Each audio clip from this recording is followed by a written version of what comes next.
was a barn burner. You have not had the opportunity to read my blog about this series, please take the time to do so as I broke it down to the molecule as to what I think each side of each team can do to win this Eastern Conference Finals. Um, but last night game kind of went as expected. I thought that the Boston Celtics were about to have a signature meltdown. As they did take an early lead, they had control of the game, essentially all the way up until the end, the fourth quarter. Um, but they did look impressive, look like a number one seed, looked like they was dominating in all facets of the game, getting contributions from everybody. Shout out to Drew Holiday. Drew had a big game last night. I think he had 28 points. So that's a career high, or at least a high for him in these playoffs. Drew was cooking. Derek White hit some big threes. I don't have the stat lines right in front of me, y'all, but we're just gonna cook anyway. Shout out to Jason Tatum and Jaylen Brown for hitting big threes down the stretch. I have my criticisms of the Boston Celtics. Again, I thought they was about to have one of their signature meltdowns that we have seen over the years. We've seen this team cough up games that they were supposed to win and lose to teams that they were supposed to beat. But kudos to them for figuring it out. They didn't do what the Denver Nuggets did, cough up a big lead and then then continue on to cough up the game. Um, but I will say this about Boston: they have to figure out a way to contain Pascal Siakam and Tyrese Halliburton. Those two dudes was just hitting big bucket after big bucket. Now you're gonna get some buckets from your role players, Nimhard, Naismith, those guys.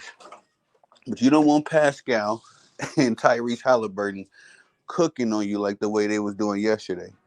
There has to be a little bit more containment of the two stars. Excuse me, guys.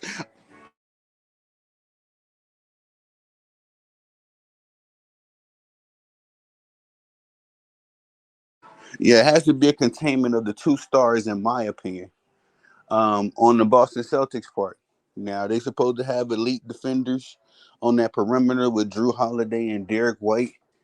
And Tyrese Halliburton is a budding superstar. It's not like you can just say, stop Tyrese Halliburton. You can try to stop Tyrese, but that kid is a sharpshooter. He has a high basketball IQ. Um, Always watching the court, and always, he can't capitalize on your mistakes. Uh, and to that, we should segue over to Tyrese Halliburton, because I believe that if Tyrese doesn't make those last turnovers, one second, guys. I believe if Tyrese Halliburton doesn't make those turnovers at the end of the game, the one with it, one bounces off his foot, another one, I think he just threw it away, kind of. But if you don't make those turnovers, the Pacers win this game, man. The Pacers win this game very easily, because they were able to um, get things clicking. They were down for the most part of the game, and uh, was able to figure things out at the end of the game. Just wasn't able to close it. But I was impressed with the Pacers, man. They definitely came into that game last night fearless. Everybody was, doing their thing. I think the moment, the closing moments got a little bigger than what they're accustomed to, as far as just the pressurized moment, and just as far as the run that they was able to make to try to win the game. I think that took a little bit took a lot of gas, in order to do that. Boston is no slack. Has an elite defense as well as an elite offense. The only team left in the playoffs that can really bold that, unless you're talking about the Timberwolves in the second half. The Timberwolves are become the Boston Celtics, if you will, in that regard, as far as having elite basketball on both sides of the ball. But Boston was able to sustain their dominance all the way through. Again, big performance from Jason Tatum, big performance from Jaylen Brown. At least some clutch shots. to keep the game close and keep the Celtics, uh, victory hopes alive. And kudos to the others, if you will.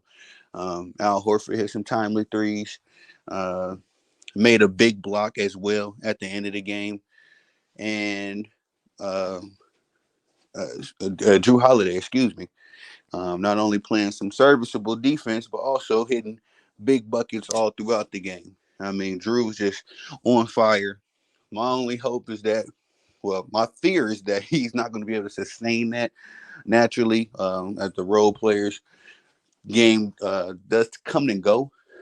I could definitely see Derek White heating up for a big performance, but if Drew Holiday is able to, get the Boston Celtics about 20, 22 points, on that type of shooting he was doing last night, this series is over, and they would not need Kristaps Porzingis to close it out. Just it was just too much firepower on the Boston Celtics side of the ball. And again, that's not taking anything away from the Indiana Pacers. Came into the Boston Celtics arena, um, fearless, doing what they was doing, got very comfortable very early in the offense. Whenever the Indiana Pacers got down significantly, they fall back. They never got flustered. They kept their poise, stuck to the game plan. Um, and like I say, man, the Pacers impressed me yesterday. They lost. It was one of those games where they lost the game, but it was still an impressive performance. I used to hate it when ESPN does that whole "did this team lose or did this team win?" But in this situation, I think it's very applicable to say the Indiana Pacers lost this game. The Boston Celtics did not win this game per se. Yes, they walked away with the win, but how things unfolded, the Indiana Pacers lost this game, ladies and gentlemen. The Boston Celtics didn't win it. Now, not taking anything away from those big clutch shots that the Boston Celtics hit, but this game was not supposed to go to overtime. One and two, again, um, with the mismanagement of one or two plays and the costly one or two turnovers were the only things that kept the Indiana Pacers from winning this game. Um, it makes me wonder how the next game will unfold if the Pacers stick to playing smart basketball, as we've seen them that they can definitely do.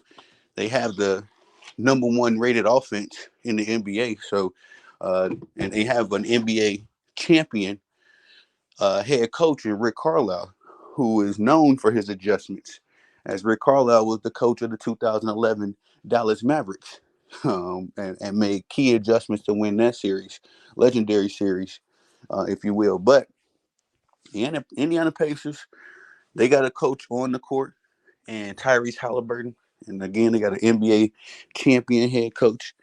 I feel like if they just kept, they just keep to the smart ball all the way through. Again, no costly turnovers, probably foul, on that one play. Um, where Pascal Siakam was going toward, he was closing out on Jaylen Brown, elected not to foul or, even really challenged the play. He stood moderately good defense, but Jaylen Brown just hit a shot of a lifetime and got himself a Mike Breen bang bang. Mike Breen hit him with the bang bang in that one. If the Indiana Pacers just manage those few plays, um, this game is easily, a victory for them, easily. Because again, the Boston Celtics coughed this game up, man. This game was supposed to be over in four quarters. The Pacers pushed it to five, and they just kind of gassed out at the end. So, all in all, um, I still got Boston winning this series. I had them winning in five, but now I'm thinking six. Just because the Pacers lost, don't mean that they didn't have an impressive outing. They showed me a lot. They showed me a lot of adjustments in the game. Again, Nimhard and Naismith. Nimhard's offense, timely shots, and Naismith's energy on the defensive side of the ball, I think are two other key elements in Indiana's game plan that we're not even accounting for.